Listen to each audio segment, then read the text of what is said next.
Capítulo 3º, do Poder Judiciário, Seção 1ª, Disposições Gerais, artigo 92. São órgãos do Poder Judiciário, inciso 1º, o Supremo Tribunal Federal, inciso 1º, a. o Conselho Nacional de Justiça, inciso 2º, o Superior Tribunal de Justiça, inciso 2º, a. o Tribunal Superior do Trabalho, inciso 3º, os Tribunais Regionais Federais e Juízes Federais, inciso 4º, os Tribunais e Juízes do Trabalho, inciso 5º, os Tribunais e Juízes Eleitorais, inciso 6º, os Tribunais e Juízes Militares, inciso 7º, os Tribunais e Juízes dos Estados e do Distrito Federal e Territórios. Parágrafo 1º. O Supremo Tribunal Federal, o Conselho Nacional de Justiça e os Tribunais Superiores têm sede na capital federal. Parágrafo 2º. O Supremo Tribunal Federal e os Tribunais Superiores têm jurisdição em todo o território nacional. Artigo 93. Lei complementar, de iniciativa do Supremo Tribunal Federal, disporá sobre o Estatuto da Magistratura, observados os seguintes princípios. Inciso 1º. Ingresso na carreira, cujo cargo inicial será o de juiz substituto, mediante concurso público de provas e títulos, com a participação da Ordem dos Advogados do Brasil em todas as fases, exigindo-se do bacharel em Direito, no mínimo, 3 anos de atividade jurídica e obedecendo-se, nas nomeações, a ordem de classificação, inciso 2º, promoção de entrância, para entrância, alternadamente, por antiguidade e merecimento, atendidas as seguintes normas. A linha A. É obrigatória a promoção do juiz que figure por 3 vezes consecutivas ou 5 alternadas em lista de merecimento. A linha B. A promoção por merecimento pressupõe 2 anos de exercício na respectiva entrância e integrar o juiz a primeira quinta parte da lista de antiguidade desta, salvo se não houver com tais requisitos quem aceite o lugar vago. A linha C. Aferição do merecimento conforme o desempenho e pelos critérios objetivos de produtividade e presteza no exercício da jurisdição e pela frequência e aproveitamento em cursos oficiais ou reconhecidos de aperfeiçoamento. A linha D. Na apuração de antiguidade, o tribunal somente poderá recusar o juiz mais antigo pelo voto fundamentado de 2/3 de seus membros, conforme procedimento próprio, e assegurada ampla defesa, repetindo-se a votação até fixar-se a indicação. A linha E. Não será promovido o juiz que, injustificadamente, retiver autos em seu poder além do prazo legal, não podendo devolvê-los ao cartório sem o devido despacho ou decisão. Inciso 3º. O acesso aos tribunais de 2º grau far-se-á por antiguidade e merecimento, alternadamente, apurados na última ou única instância. Inciso 4º. Previsão de cursos oficiais de preparação, aperfeiçoamento e promoção de magistrados, constituindo etapa obrigatória do processo de vitaliciamento a participação em curso oficial ou reconhecido por Escola Nacional de Formação e Aperfeiçoamento de Magistrados. Inciso 5º. O subsídio dos ministros dos tribunais superiores corresponderá a 95% do subsídio mensal fixado para os ministros do Supremo Tribunal Federal e os subsídios dos demais magistrados serão fixados em lei escalonados, em nível federal e estadual, conforme as respectivas categorias da estrutura judiciária nacional, não podendo a diferença entre uma e outra ser superior a 10% ou inferior a 5%. Nem exceder a 95% do subsídio mensal dos ministros dos tribunais superiores, obedecido, em qualquer caso, o disposto nos artigos 37, inciso 11, e 39, parágrafo 4º, inciso 6º, a aposentadoria dos magistrados e a pensão de seus dependentes observarão o disposto no artigo 40, inciso 7º, o juiz titular residirá na respectiva comarca, salvo autorização do tribunal. Inciso 8º. O ato de remoção ou de disponibilidade do magistrado, por interesse público, fundar-se-á em decisão por voto da maioria absoluta do respectivo tribunal ou do Conselho Nacional de Justiça, assegurada ampla defesa. Inciso 8º. A remoção a pedido ou a permuta de magistrados de comarca de igual entrância atenderá, no que couber, ao disposto nas alíneas A, B, C e A do inciso 2º. 9. Todos os julgamentos dos órgãos do Poder Judiciário serão públicos, e fundamentadas todas as decisões, sob pena de nulidade, podendo a lei limitar a presença, em determinados atos, às próprias partes e a seus advogados, ou somente a estes, em casos nos quais a preservação do direito à intimidade do interessado no sigilo não prejudique o interesse público em informação. Inciso 10. As decisões administrativas dos tribunais serão motivadas em sessão pública, sendo as disciplinares tomadas pelo voto da maioria absoluta de seus membros. Inciso 11. Nos tribunais com número superior a 25 julgadores, poderá ser constituído órgão especial, com o mínimo de 11 e o máximo de 25 membros, para o exercício das atribuições administrativas e jurisdicionais delegadas da competência do Tribunal Pleno, provendo-se metade das vagas por antiguidade e a outra metade por eleição pelo Tribunal Pleno.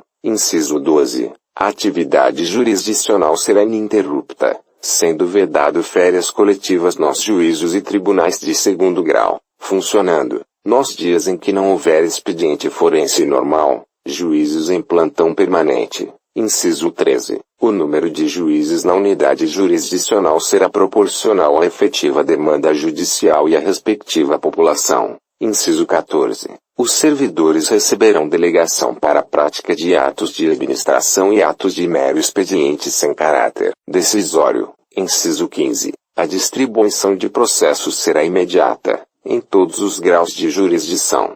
Artigo 94. 1/5 dos lugares dos tribunais regionais federais, dos tribunais dos estados, e do Distrito Federal e Território será composto de membros do Ministério Público, com mais de 10 anos de carreira, e de advogados de notório saber jurídico e de reputação ilibada, com mais de 10 anos de efetiva atividade profissional, indicados em lista sextupla pelos órgãos de representação das respectivas classes. Parágrafo único. Recebidas as indicações, o Tribunal formará a lista tríplice, enviando-a ao Poder Executivo, que, nos 20 dias subsequentes, escolherá um de seus integrantes para nomeação. Artigo 95. Os juízes gozam das seguintes garantias. Inciso 1. Vitaliciedade, que, no primeiro grau, só será adquirida após 2 anos de exercício, dependendo da perda do cargo, nesse período, de deliberação do tribunal a que o juiz estiver vinculado, e, nos demais casos, de sentença judicial transitada em julgado. Inciso 2. Inamovibilidade, salvo por motivo de interesse público, na forma do artigo 93, inciso 8º, inciso 3º, irredutibilidade de subsídio, ressalvado o disposto nos artigos 37, inciso 10 inciso 11, 39, parágrafo 4º, 150, inciso 2º, 153, inciso 3º, e 153, parágrafo 2º, inciso 1º. Parágrafo único. Aos juízes é vedado, inciso 1º, exercer, ainda que em disponibilidade, outro cargo ou função, salvo uma de magistério. Inciso 2º, receber, a qualquer título ou pretexto, custas ou participação em processo. Inciso 3º, dedicar-se à atividade político-partidária. Inciso 4º, receber, a qualquer título ou pretexto, auxílios ou contribuições de pessoas físicas, entidades públicas ou privadas, ressalvadas as exceções previstas em lei. Inciso 5º, exercer a advocacia no juízo ou tribunal do qual se afastou, antes de decorridos 3 anos do afastamento do cargo por aposentadoria ou exoneração. Artigo 96. Compete privativamente, inciso 1º, aos tribunais, alínea A, eleger seus órgãos diretivos e elaborar seus regimentos internos, com observância das normas de processo e das garantias processuais das partes, dispondo sobre a competência e o funcionamento dos respectivos órgãos jurisdicionais e administrativos. Alínea B, organizar suas secretarias e serviços auxiliares e os dos juízos que lhes forem vinculados, velando pelo exercício da atividade correcional respectiva. Alínea C, prover, na forma prevista nesta Constituição, os cargos de juiz de carreira da respectiva jurisdição. A linha D. Propor a criação de novas varas judiciárias. A linha E. Prover, por concurso público de provas, ou de provas e títulos, obedecido o disposto no artigo 169, parágrafo único, os cargos necessários à administração da Justiça, exceto os de confiança assim definidos em lei. A linha F. Conceder licença, férias e outros afastamentos a seus membros e aos juízes e servidores que lhes forem imediatamente vinculados. Inciso 2º, ao Supremo Tribunal Federal, aos tribunais superiores e aos tribunais de justiça propor ao Poder Legislativo respectivo, observado o disposto no artigo 169, a linha A, alteração do número de membros dos tribunais inferiores, a linha B, a criação e a extinção de cargos e a remuneração dos seus serviços auxiliares e dos juízos que lhes forem vinculados, bem como a fixação do subsídio de seus membros e dos juízes, inclusive dos tribunais inferiores, onde houver. A linha C, a criação ou extinção dos tribunais inferiores. A linha D, a alteração da organização e da divisão judiciárias. Inciso 3º, aos tribunais de justiça julgar os juízes estaduais e do Distrito Federal e territórios, bem como os membros do Ministério Público, nos crimes comuns e de responsabilidade, ressalvada a competência da Justiça Eleitoral. Artigo 97. Somente pelo voto da maioria absoluta de seus membros ou dos membros do respectivo órgão especial poderão os tribunais declarar a inconstitucionalidade de lei ou ato normativo do poder público. Artigo 98.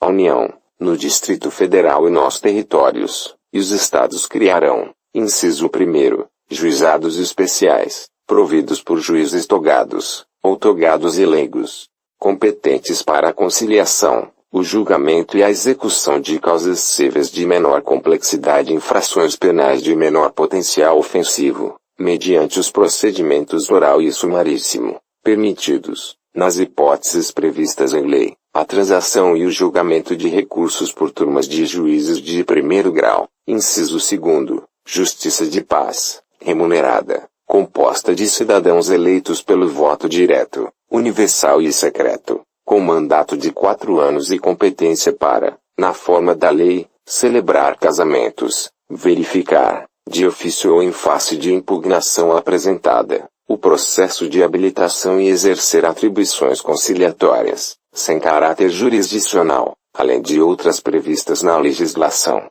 Parágrafo 1º. Lei Federal disporá sobre a criação de juizados especiais no âmbito da Justiça Federal.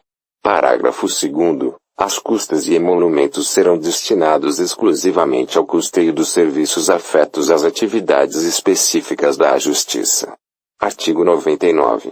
Ao Poder Judiciário é assegurada autonomia administrativa e financeira.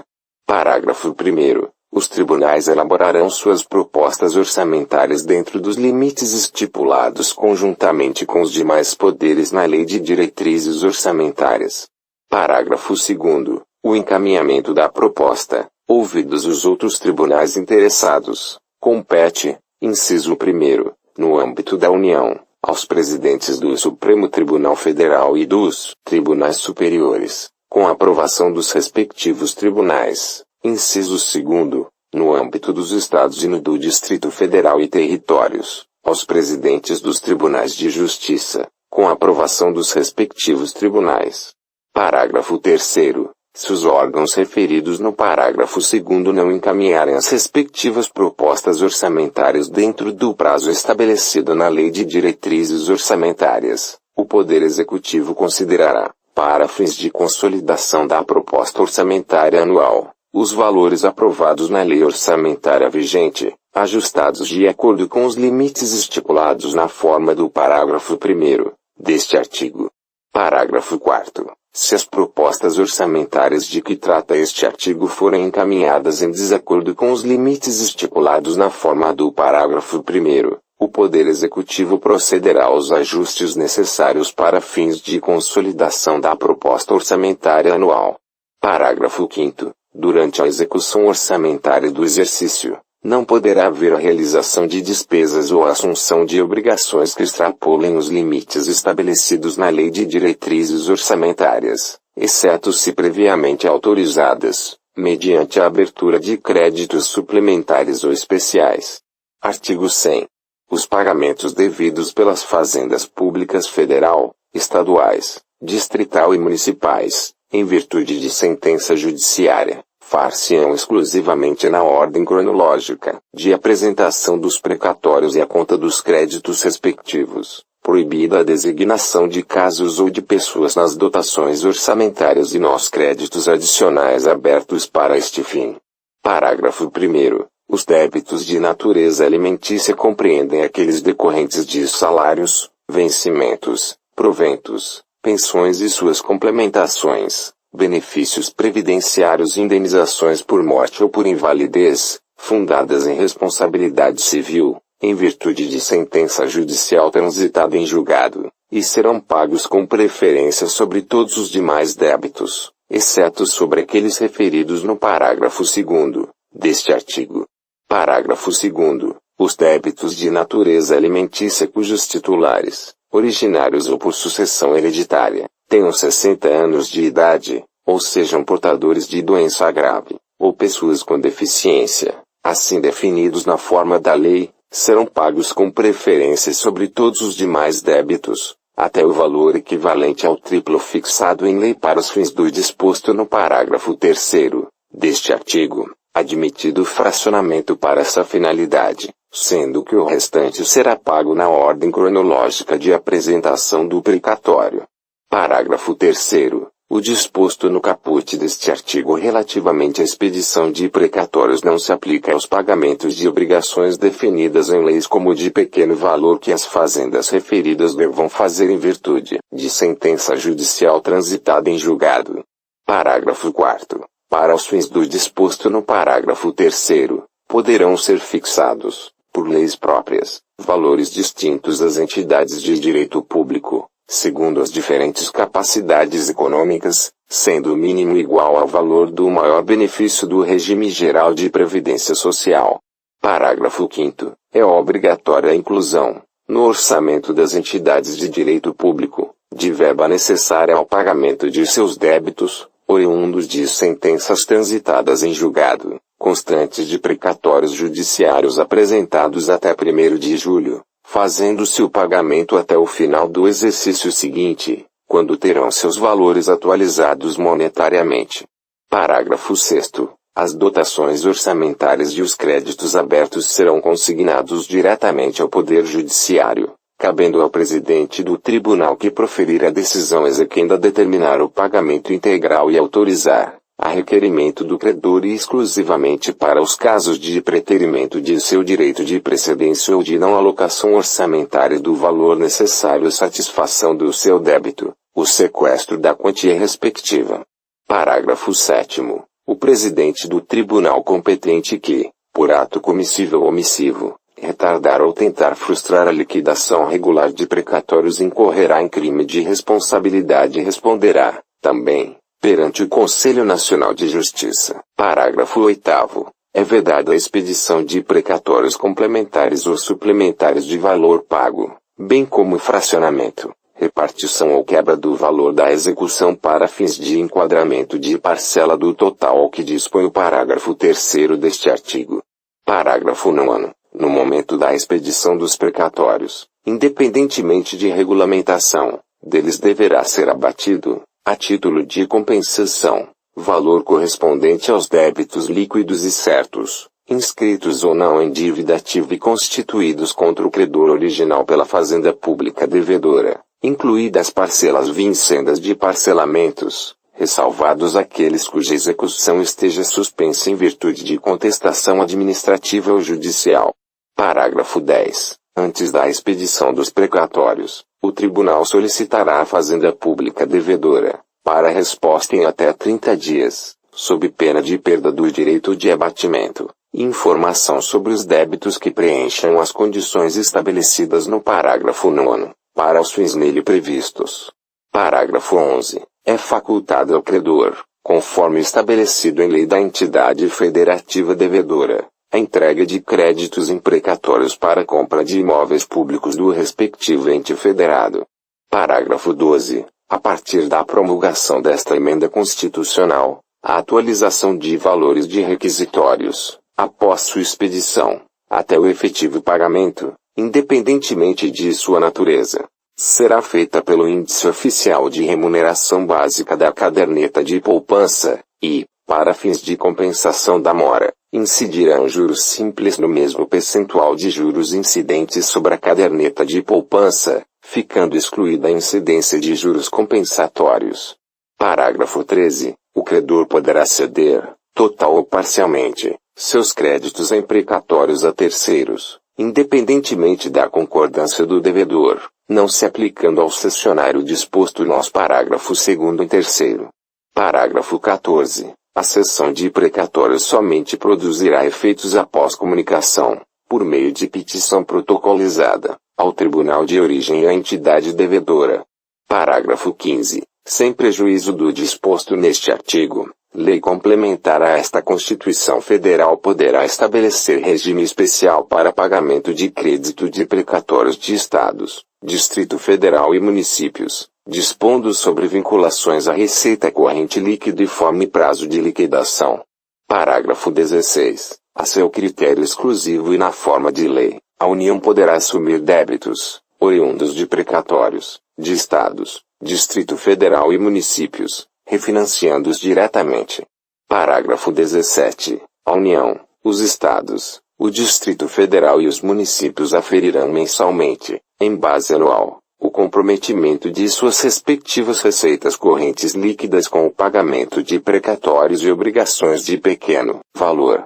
Parágrafo 18. Entende-se como receita corrente líquida, para os fins de que trata o parágrafo 17, o somatório das receitas tributárias, patrimoniais, industriais, agropecuárias, de contribuições e de serviços, de transferências correntes e outras receitas correntes, incluindo as oriundas do parágrafo 1º, do artigo 20 da Constituição Federal, verificado no período compreendido pelo segundo mês imediatamente anterior ao de referência e os 11 meses precedentes, excluídas as duplicidades, e deduzidas, inciso 1º, na União, as parcelas entregues aos Estados, ao Distrito Federal e aos municípios por determinação constitucional, inciso 2º, nos Estados, as parcelas entregues aos municípios por determinação constitucional, inciso 3º, na União, nos Estados, no Distrito Federal e nos municípios, a contribuição dos servidores para custeio de seu sistema de previdência e assistência social e as receitas provenientes da compensação financeira referida no parágrafo 9º do artigo 201 da Constituição Federal.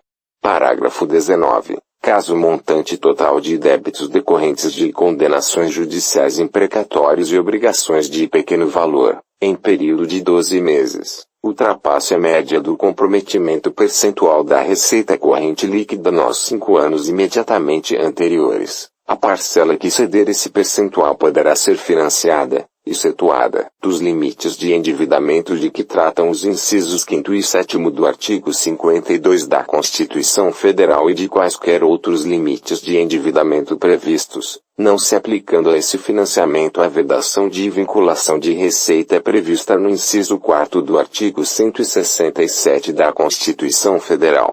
Parágrafo 20. Caso haja precatório com valor superior a 15% do montante dos precatórios apresentados nos termos do parágrafo 5º e 5º deste artigo, 15% do valor deste precatório serão pagos até o final do exercício seguinte e o restante em parcelas iguais nos 5 exercícios subsequentes, acrescidas de juros de mora e correção monetária, ou mediante acordos diretos, perante juízos auxiliares de conciliação de precatórios, com redução máxima de 40% do valor do crédito atualizado, desde que em relação ao crédito não penda recurso ou defesa judicial e que sejam observados os requisitos definidos na regulamentação editada pelo ente federado.